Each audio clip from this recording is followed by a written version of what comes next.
Isang gabi, bumibili ako na yung si Sammy Street. May dumaan sa harap ko na sobrang gandang chick. At kumindat ako ay napashit. So bumiti ako na naman na malupit. Parang gusto ko siya lapitan, makilala ko ba na napapangalan sa FBI. Lokin ko nga siya na tumambay at sinabi ko, minsan lang to sa panghabang buhay dito sa amin. Walang peke at lahat tunay.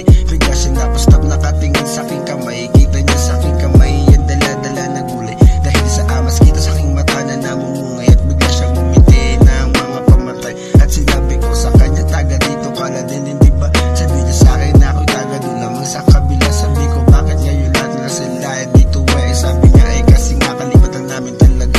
At umino na salita, may nakapagsabi mo sa'yo. Sabi niya hanang ano, sabi ko na ang ganda mo. Siya ay biglang napasmay, napahawak sa kamay. At sabi niya sa akin, yung suklo ko sobrang paing. Doon ako nung wait, baka merong up and time. Doon na tayo sa safe zone, Jill, hindi makadalay. Sabi niya sige habang mata niya nagsishine. Oh my God, napapap sumisingkit ang kanyang ay. At tumitig siya sa akin, tinanong ko siya nung way. Sagot niya habang tumatagal, sarap mo parang wine. At bigla niya akong niyayang maglakad ng papasok. Siguro yes, pwede naman habang meron akong kutok. Umiga siya sa sopa at sabi niya wag sa loob.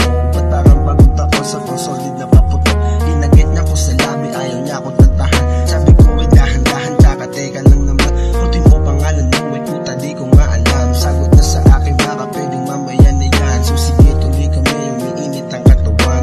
Gumiling at kanyang ginalingan. Napakunat ng paa aking lihig ginalikan. Habang siya ay umuungol, ako ay binulungan. Sabi niya ay pwede ba kita dito nang balikan. Sabi ko ako naman, tsaka kailan nga ba yan? At sabi niya sa akin, ikaw ang gusto kong matikan. Sa lahat ang nakilala ko, ikaw lang yung dawa. Nilagay niya sa balikat ko kanyang mga kamay. Habang siya ay nagtutwerk at sa akin nakasakay. Sobrang